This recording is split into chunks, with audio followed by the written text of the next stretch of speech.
नमस्कार, बहुत स्वागत है आपका। आप देख रहे हैं प्राइम न्यूज और मैं हूं आपके साथ श्रुति अंगद। बुलेटिन की करेंगे शुरुआत। 10 राज्यों में राज्यसभा चुनाव का बिगुल बज चुका है। 37 सीटों के लिए 16 मार्च को मतदान होने हैं। चुनाव आयोग ने पूरा शेड्यूल जारी किया है। शेड्यूल आपको बता दें, 16 मार्च को ही आएंगे चुनाव के नतीजे। 26 फरवरी को जारी होगी अधिसूचना। 5 मार्च तक दाखिल कर सकेंगे नामांकन पत्र। चुनाव आयोग ने 10 राज्यों की 37 राज्यसभा सीटों के लिए द्विवार्षिक चुनावों का ऐलान कर दिया है। इन सीटों के लिए 16 मार्च 2026 को मतदान होगा और इसी दिन नतीजे भी आएंगे। चुनावी प्रक्रिया 26 फरवरी को अधिसूचना जारी होने के साथ शुरू हो जाएगी। नामांकन दाखिल करने की अंतिम जो तारीख है वो 5 मार्च तय की गई है। महाराष्ट्र, तमिलनाडु, पश्चिम बंगाल, बिहार जैसे राज्यों में होने वाली ये चुनाव उच्च सदन में दलीय स्थिति के लिहाज से बेहद अहम माने जाते हैं। 26 फरवरी को अधिसूचना जारी की जाएगी। 5 मार्च तक दाखिल कर सकेंगे नामांकन पत्र। 37 सीटों के लिए यहां पर चुनावी हुंकार, तमाम पार्टियां आपको भरती हुई नजर आएंगी। चुनाव आयोग ने 10 राज्यों की 37 राज्यसभा सीटों के लिए द्विवार्षिक चुनाव की तारीखों का ऐलान कर दिया है। इन सीटों के लिए 16 मार्च 2026 को मतदान होगा। उसी दिन नतीजे भी आएंगे। ये चुनाव कई मायनों में बेहद अहम, क्योंकि यहां पर विपक्षी पार्टियां अपने वर्चस्व को भी राज्यसभा के अंदर सुधार सकती है। एक बेहद अहम मौका विपक्षी पार्टियों के सामने है। मतदान होगा, उसी दिन नतीजे भी आएंगे। चुनावी प्रक्रिया 26 फरवरी को अधिसूचना जारी होने के साथ इसकी शुरुआत हो जाएगी और नामांकन दाखिल करने की जो अंतिम तारीख है वो है 5 मार्च। 5 मार्च तक ही आप नामांकन कर सकते हैं। हालांकि 37 सीटों पर यह चुनाव है राज्यसभा में, जिसके लिए तमाम दल बेहद एक्साइटेड, उत्साहित तो है ही, लेकिन चुनौती भी है विपक्षी पार्टियों के लिए खासतौर पर।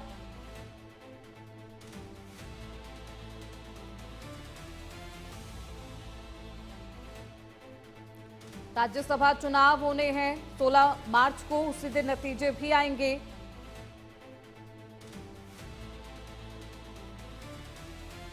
दस राज्यों की 37 सीटों के लिए राज्यसभा चुनाव की तारीखों का ऐलान हो गया है। 16 मार्च को वोटिंग भी की जाएगी और काउंटिंग भी की जानी, यानी कि नतीजे भी उसी दिन आएंगे। चुनाव आयोग के मुताबिक ये सीट अप्रैल महीने में अलग अलग तारीखों को खाली हो रही है। राज्यसभा का कार्यकाल 6 साल का होता है, लेकिन एक तिहाई सीटों के लिए हर 2 साल पर द्विवार्षिक चुनाव कराए जाते हैं। और बेहद दिलचस्प बात यह है कि लोकसभा की तरह राज्यसभा कभी भंग नहीं होती, इसलिए स्थायी सदन इसे कहा जाता है। परमानेंट हाउस है ये, उसके लिए चुनाव होने हैं, बेहद अहम चुनाव। हमारे साथ हमारी सहयोगी इस खबर पर ज्यादा जानकारी के साथ जुड़ चुकी है स्तुति पाठक। स्तुति, क्या कुछ जानकारी है आपके पास? अब ये जानकारी मिल रही है कि 10 राज्यों में जो 37 सीटों पर राज्यसभा का जो चुनाव होना है, द्विवार्षिक चुनाव, जो कि बेहद दिलचस्प होता है तमाम पार्टियों के लिए, क्या कुछ विपक्षी पार्टियों की तरफ से तैयारी है? उनके सामने क्या कुछ चुनौती? जी बिल्कुल, देखिए आज जो है चुनाव आयोग की तरफ से जो घोषणा कर दी गई है कि 19 मार्च को जो है वो चुनाव होगा और ये द्विवार्षिक चुनाव होता है। हालांकि जो 37 सीटें हैं 10 राज्यों की, उन पर चुनाव होना, क्योंकि ये वो सांसद होंगे जिनका अगर बात करें तो इसी साल अप्रैल में जो है कार्यकाल खत्म हो जाएगा, तो उनके लिए चुनाव कराएंगे। सभी पार्टियों ने अपने अपने जो राज्यसभा सांसद हैं उनके नाम की जो सूची बनानी शुरू कर दी है। उनके जिन लोगों का ये नामांकन कराया जाएगा उनकी सूची जो है दाखिल की जा रही है। सभी लोग अपनी तैयारियों में जुट गए हैं, क्योंकि राज्यसभा का जो भेजे जाते हैं मेंबर, उनका पार्टी जो है खुद चयन करती है, उनके नामांकन जो है दाखिल कराती है, पार्टी मंथन करती है कि इस बार किसको जो है राज्यसभा भेजना है। और इसीलिए राज्यसभा में आपने कभी राज्यसभा की कार्यवाही जो है भंग नहीं देखी होगी, और ऐसे में बहुत अहम माना जा रहा है। और ये भी कहा जा रहा है कि जिस दिन 16 मार्च जिस दिन मतदान होंगे और उसी दिन जो है जो रिजल्ट है वो भी उसी दिन आ जाएगा, मतगणना भी यानी कि उसी दिन हो जाएगी।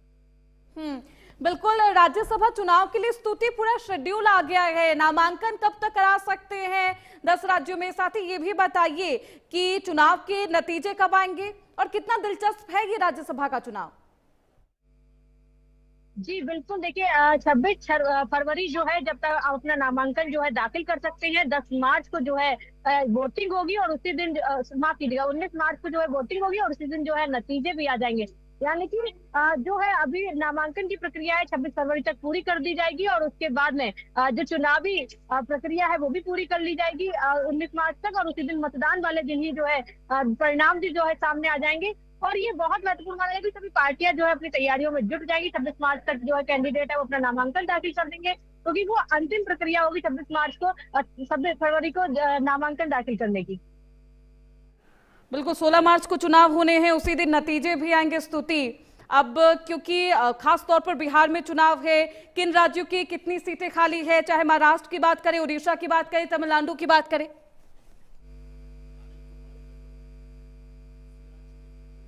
जी, कितनी सीटें खाली हैं स्तुति? स्तुति, आपको आवाज आ रही है? देखिए, महाराष्ट्र, उड़ीसा, तमिलनाडु, ये वो तमाम राज्यसभा सीटें हैं। 10 राज्य हैं जहां पर चुनाव होना है और 37 सीटों के लिए 16 मार्च को मतदान होंगे, 16 मार्च को नतीजे भी आएंगे। पूरा शेड्यूल जारी हो चुका है।